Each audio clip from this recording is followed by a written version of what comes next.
Hello, Christine here. Today we're taking a virtual journey aboard the David B, exploring our 5 breathtaking destinations that promise adventure and a journey that beckons you back. First, we'll set sail to Glacier Bay National Park, a spectacular realm where glaciers meet the sea, creating a landscape of awe-inspiring beauty. Here, the whisper of ice and the call of the wild merge, offering a unique communion with nature. Next, our virtual tour will take us through the Tracy Arm, Ford's Terror, and Coots Nuwu wilderness areas. These areas are a testament to nature's artistry with towering cliffs and hidden coves that tell the tales of the Earth's ancient past. We'll then glide into the serene waters of Misty Fjords National Monument. It's a place where silence speaks volumes, and the mist-laden landscapes evoke a sense of mystery and enchantment. As we continue our journey, we'll navigate the winding waterways of the Inside Passage. This route is a mariner's dream, lined with lush forests and dotted with quaint coastal towns, each with its own story. Our final destination is the charming San Juan Islands, a mosaic of landscapes ranging from pebbled beaches to rolling hills, offering a peaceful retreat from the bustle of everyday life. Towards the end of this presentation, we'll also offer you a virtual tour of the David B, showcasing the comfort and elegance that makes this boat a home away from home. And let's not forget the culinary journey. We'll highlight the scrumptious food served on board, where each dish is crafted to enhance your experience of these magnificent surroundings. So sit back, let's embark on a virtual voyage on the David B, where every destination is a discovery and every moment aboard the David B is an unforgettable adventure.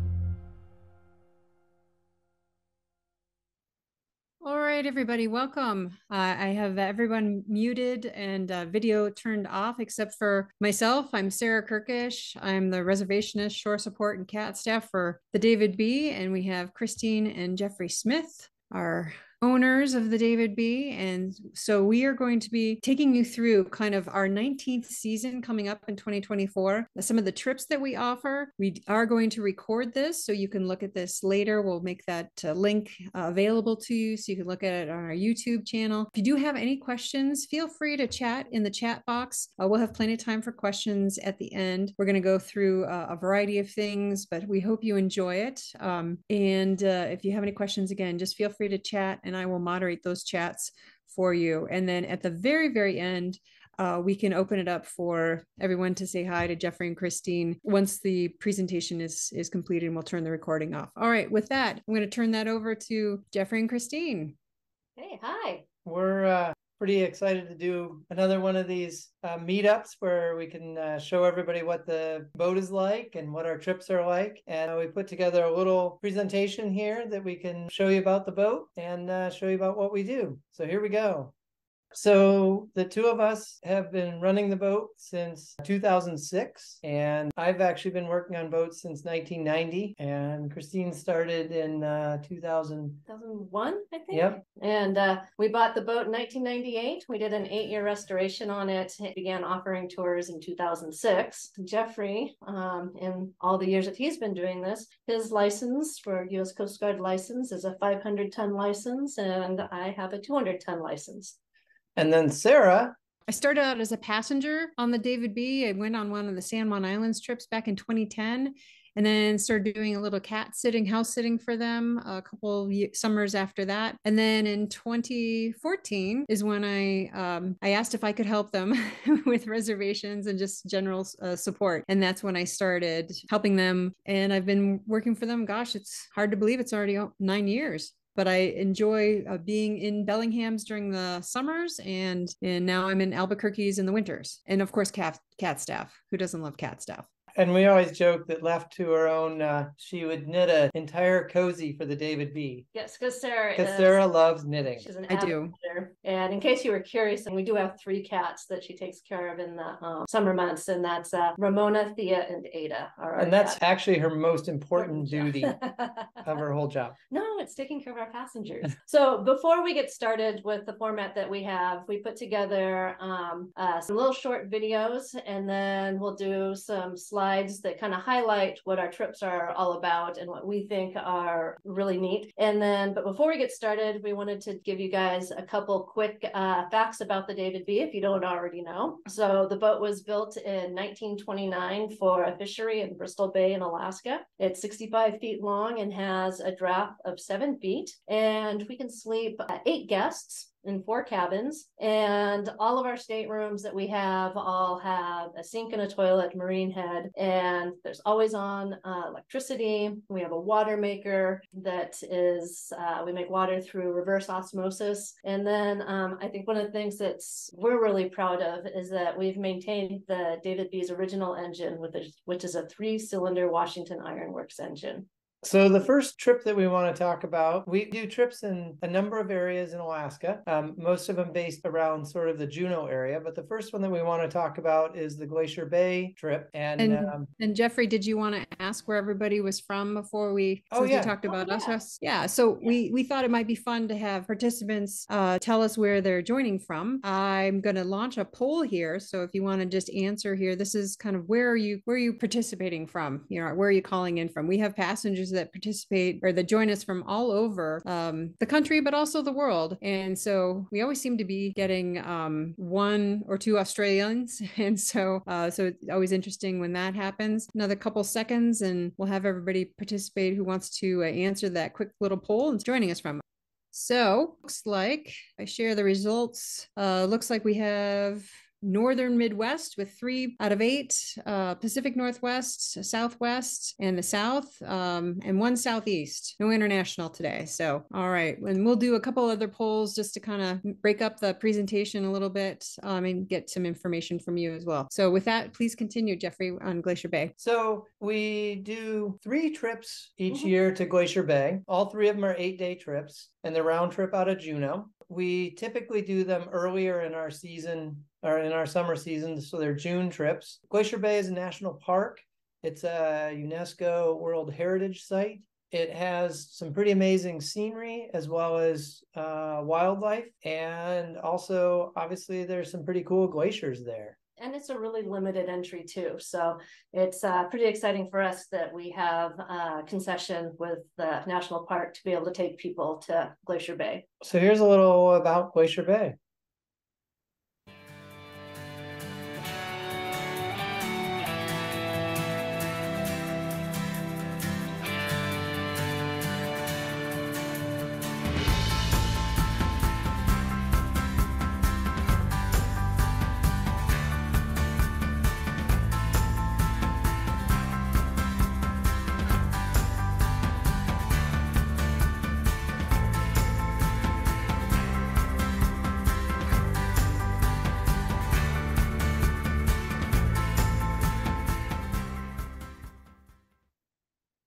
So that footage was from this past year, some really great trips there. But this past year, we saw bubble netting humpback whales, and we also last little bit with the otter there.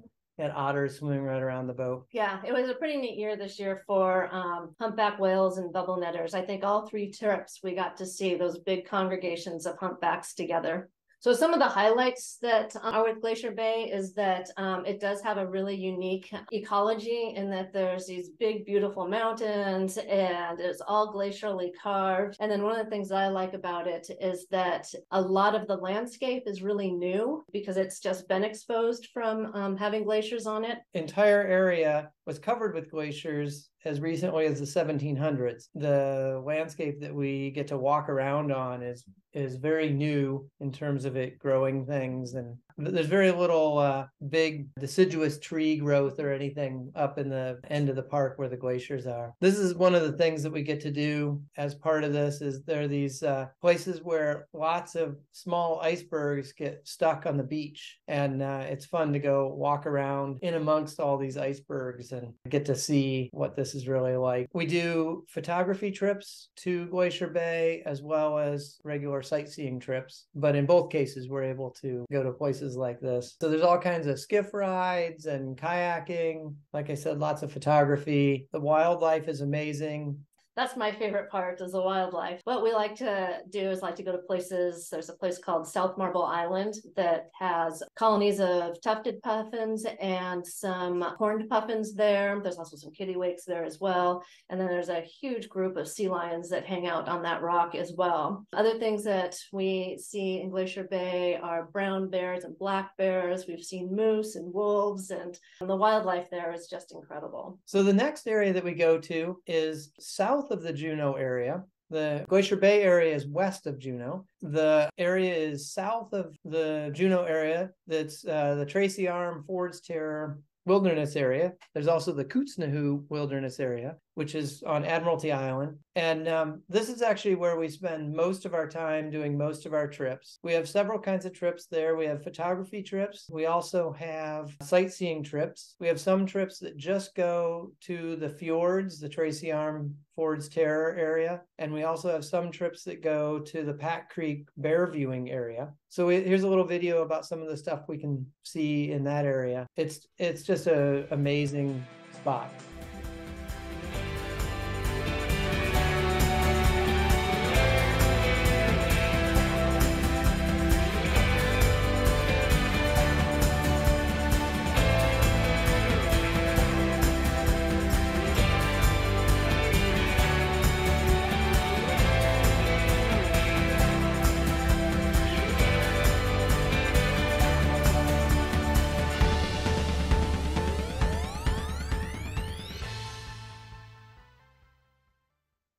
This image here is from Pat Creek, and we do 3 trips out of the season to Pat Creek. Our first Alaska trip, which starts in Petersburg and goes to Juneau, includes Pat Creek. And so it's a place that we go. It's highly regulated. We go and sit on the beach, and if we're lucky, bears walk past us. Often in the spring when we're there, we get to see courtship behavior, new cubs, and we have 2 trips that we do early and mid-May, or I guess mid-May and late May. And then in August, we have the reverse of that Petersburg to Juneau trip, and we go from Juneau down to Petersburg. And when we go to Pat Creek for that, then we get to see salmon spawning and get to watch a lot of that fishing behavior. So this image that I have on the screen right now is a mother and her cub, and it's in August, and they were enjoying some chum salmon. We also, this is another regulated spot where we have limited entry permits. So it's regulated in terms of how many boats can go there. So some of the other highlights from these 2 regions are, when you go into Tracy Arm and Ford's Terror, there are these glacier carved granite canyons that have these super, super high walls, and then waterfalls that come down a couple thousand feet. And there's ancient forests. That's also another place we have the opportunity to get to see icebergs and to also see glaciers calving. There's a lot of interesting history that happened in Tracy Arm and Endicott Arm. We also can go and look at some of the ancient forests that are there. So here's a group of folks that I took for a nice old growth walk. And then we think that some of the highlights of this trip, and actually maybe the biggest highlight, is getting to go up to Tidewater Glacier and watching it calve. I always think that Christine's highlights of all the, her highlight of all the trips is the wildlife. And for me, the highlight is the glacier. I love being up there right next to the glacier. We obviously stay far enough back that it's safe, but we're up there very close to it. You can hear it when it calves. Sometimes you can feel it booming hard enough that you feel it in your chest. And then the walls of the fjord up close to it are completely scoured free of any life. Nothing has started growing in the section right up next to it. it's pretty much the most amazing part of the experience for me. And I think what's interesting and fun is starting out at the entrance of the fjord where there is the old forest and walking through that and then going almost like you're going back in time to where the glacier is to where there's just rock and looking at that progression of plants and animals as you move further up the fjord. One of the things we often get asked about is will we see northern lights? And it turns out that during a lot of the year, we're too far north for it to be dark enough to see northern lights, but our later trips in August and definitely our southbound trip from Ketchikan to Bellingham, we're likely to see northern lights. And this is a shot that Christine got this last summer on the boat. It's actually at night and the sky is very light in this because the exposure is so long in order to capture all those pinks and greens. We do see northern lights, but definitely they're on the later trips in the season. So if you're interested in northern lights, it's worth it to do mid-August and later trip. The other problem with a lot of the time in Alaska is it's overcast, which means you don't see any of the night sky. Yeah. And so that limits how much you can see the northern lights from where we go. So the next section that we're going to talk about is Misty Fjords. This is also a federally controlled spot that we have permits to operate in. And we have a little video here to show you what all that's like. It also has fjords like the area with the glaciers that we go to, but the glaciers have long ago receded, and so they aren't in that area anymore, but it still has the glacially carved walls, and it's really pretty.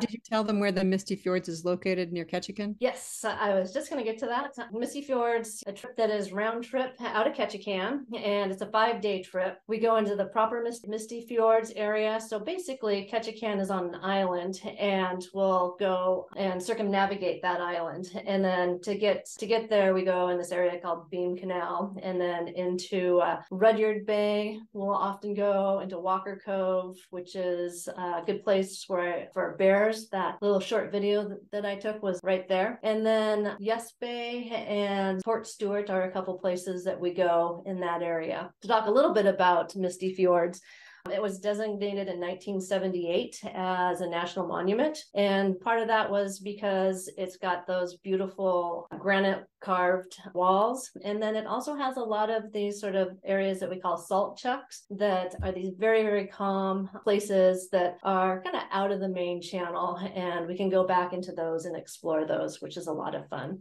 This is a pretty typical day in Misty Fjords, hence the name of it. But also, this is very much what this looks like in there, that there's all these narrow little conifer covered passages. So it's a really nice place for wildlife watching. So like we said earlier, we've seen bears there, definitely seen humpbacks and killer whales, lots of birding there. And there's also just a whole lot of beautiful scenery. So like I said, some waterfalls. And then we've got a couple places we like to go there as well that include some wetlands and some just beautiful tidal flats. So the wildflowers like the skunk cabbage, which is one of my favorite plants. I grew up with it and I've always loved it. It also tends to be a good spot for humpbacks. That whole area around Ketchikan definitely has humpbacks. That's also another thing that we see there. In order to get to Alaska in the spring, and in order to get home from Alaska back to Bellingham in the fall, we do a couple trips through the Inside Passage, north in the spring and south in the late part of the summer, early part of the fall. So here's a little bit about the Inside Passage. Most of the trip is in British Columbia, Canada. Canadians have lots of these very picturesque lighthouses with their fancy red roofs. So this is a little bit about that trip.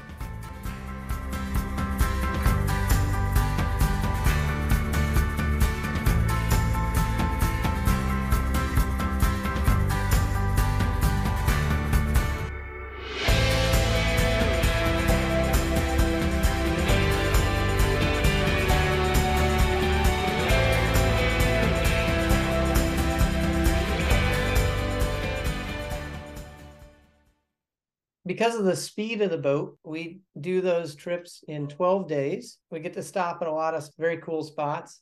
This is actually looking out from inside a little hot springs that has been partially developed. It has a cement wall around it and a roof over it, and then all kinds of people have hung all kinds of interesting boat things in the overhead of it. But it's a great spot, and it's a natural hot springs like 5 feet from the edge of the high tide line. And it's just a pretty amazing spot. It's called Bishop's Bay, and we get to go there some of our trips, depending on the timing and whatnot. We do have the ability to stop every night on our trip north or south like that. One of the fun things we get to do on these trips, we do a lot of training stuff for people that have their own boats. So we often pull out our survival suits, make somebody test one out. This is one of our trips north. It's not a piece of safety gear that we would really very likely use. It's more for going way offshore, but we have them, and it's part of the fun sort of learning atmosphere of the trips. Yeah, years ago, we recognized that there was a need for a lot of people who were interested in taking their boat up to Alaska, but they wanted a little bit more experience before they went. We've had a lot of fun for years and years now, being able to take people and see what we do, where we go, how we chart our courses, and sort of show people what it's like. That's been a lot of fun for us to be able to do that. It's not necessarily something you have to do, but it's a great thing to be able to do on this trip. The wildlife is also really good on these trips. It's just a very remote spot, and there's lots of the wilderness. To go back to a little bit about the Inside Passage trip, they're a lot of fun. They are longer hours underway than our Alaska trips or even our San Juan Island trips. It's a great trip if you like to sit down, read a book, talk with your fellow boatmates, maybe help out in the galley or whatever. It's a really, really fun 12-day long trip. When we get back in the early part of the fall, we do trips in the San Juan Islands. All those trips start and end in Bellingham. Here's a little bit about those. This is actually an American lighthouse right on the edge of the San Juan.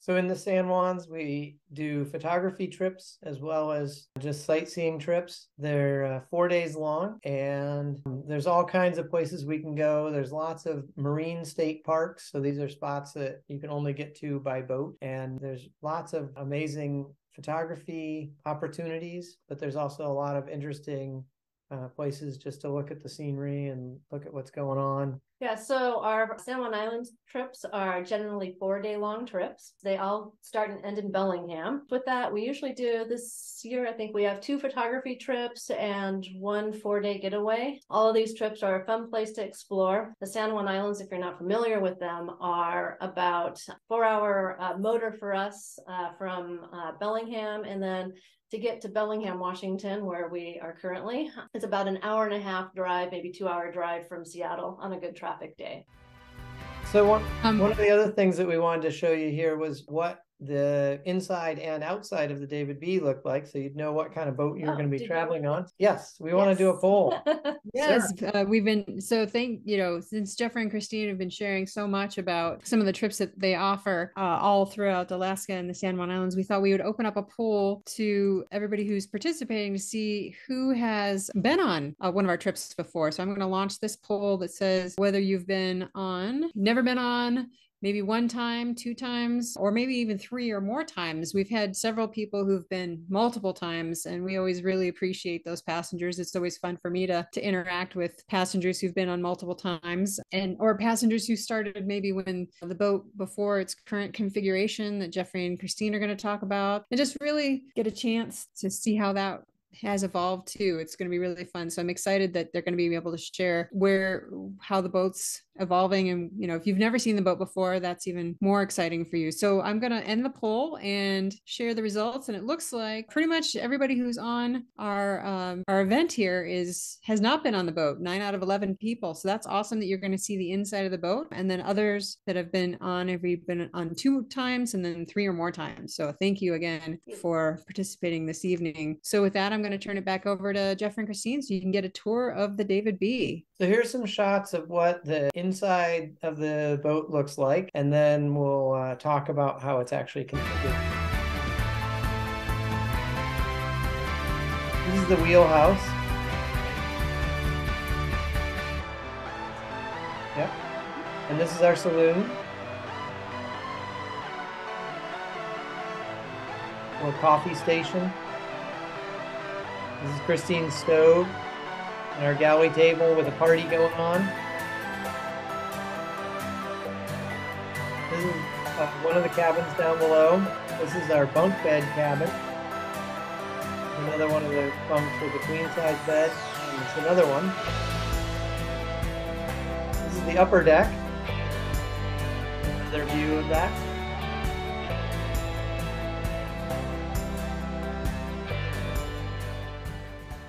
So we're going to start off with a sort of virtual slideshow tour of the David B. And we're going to start this up in the wheelhouse where Jeffrey spends his time. So that was looking forward. This is looking back. There's a big seat there in the wheelhouse so that you can sit up there and watch all the scenery come and go. This is a diagram showing what it looks like down below. All the turquoise things are bunks. The forward most end, the pointy end, has a cabin that has 2 bunk beds, single bunk beds. And then there are 3 cabins, like we said earlier, that have queen size or within a few inches of a queen size bunk in them. And then everybody has their own little bathroom and sink. And then there's also the deckhands cabin. So for those of you who've traveled with us in the few years past, we now have a deckhand who is on as a night watch. So that small bunk on the starboard side is his cabin. And then in the center of the boat, we have the engine. And in the very back is where Jeffrey and I have our cabin.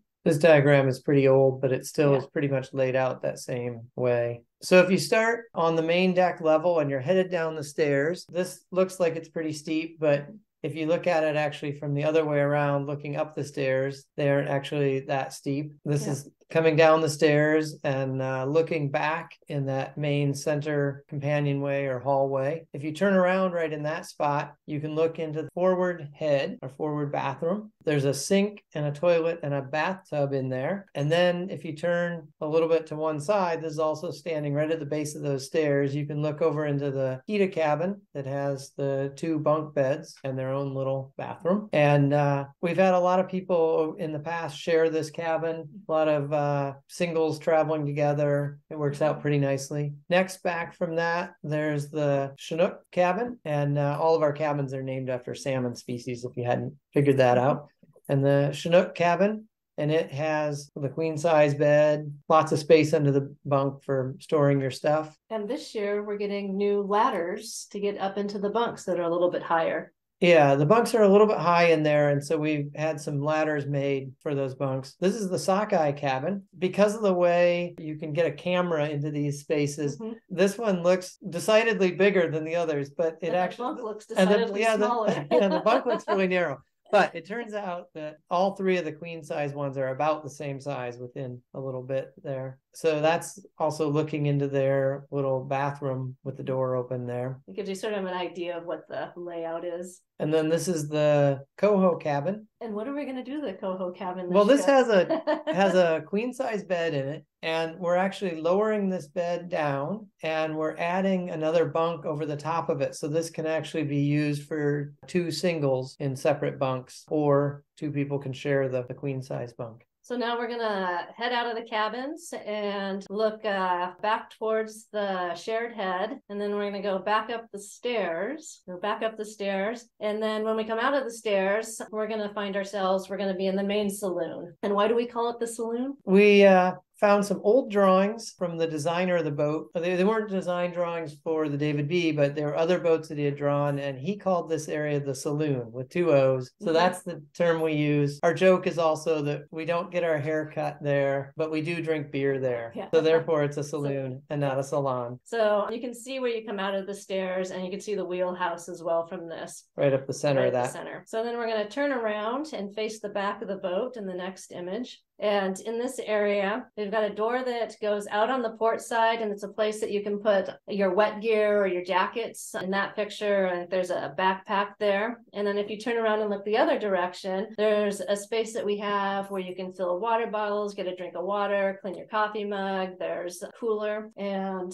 ice. And then this is the pantry area. We're still facing aft towards the back of the boat. And a couple of years ago, we put in a coffee station that's always got decaf, regular hot water for tea, and that's been a really, really nice addition. So you can just always help yourself there. And then the next area that we go into is the galley, and this is where I spend most of my time. And I have a wood-fired cook stove that I do all my cooking on there, and that dining area in the back is where we eat most of our meals. We can fit 8 people around that, and those stools that were in the coffee area, I just bring those down between meals. One of the other things that we really like about this configuration of the David B is that we have covered decks. So you can go outside, you never know what kind of wildlife you'll see on deck. With this, if it's a typical Alaska, maybe drizzly day, then you can go outside, you can enjoy the outside scenery, the fresh air, and you can do it without getting wet.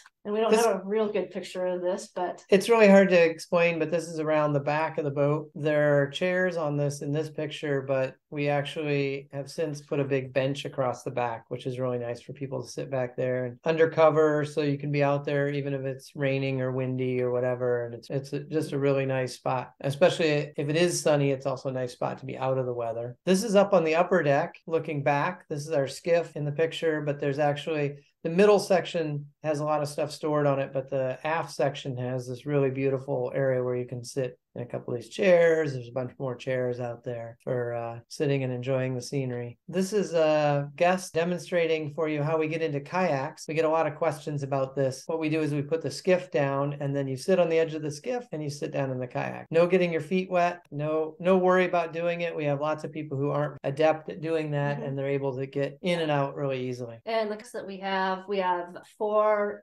kayaks that are doubles, and they're super stable. They've got wide combings on them, so they're easy to get in and out of. It's just a really nice way to enjoy a little bit of time off the boat. One of the things we also thought people would want to know about is our engine. This is our historic engine from 1929.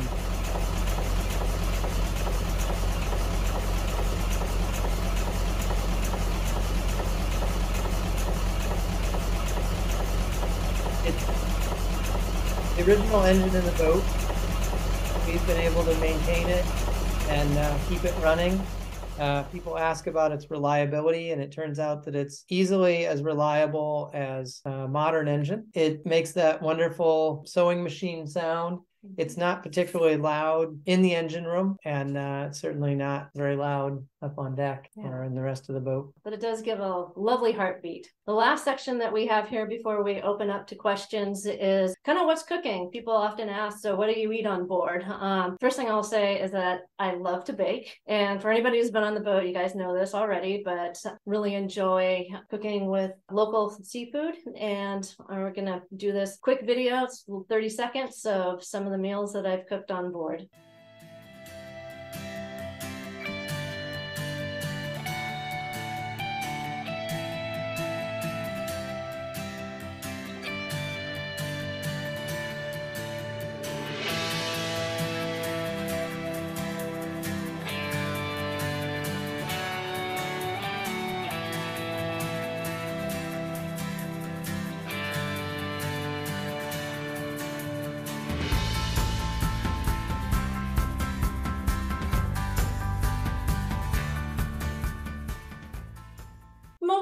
first days of any trip, I really like to serve like Alaskan salmon. So either king salmon or sockeye salmon are some of my favorite things to do. And I get most all of it in either Juneau or Petersburg. And we now have a fish market in Bellingham. So for our northbound trip, I can get locally sourced seafood as well. And maybe the picture's not upside down. Maybe the food was sitting like that on the counter. It was sitting like that. So here's sort of a sample of first night dinner. I think that has pearl couscous, some kelp pickles, and string zucchini. And then, like I said, I'm an avid baker. I have a sourdough that I started on our first season. It's going to be 19 years old this year. And this is one that I did this summer. And it's a white sourdough with a nice glaze on top. And people often ask about special things for birthdays. So this was from a 72nd birthday on the boat. Somebody really liked berries, so I made a nice sort of berry galette. This was blackberries, raspberries, and blueberries. And here's kind of a sample of a breakfast. We don't do much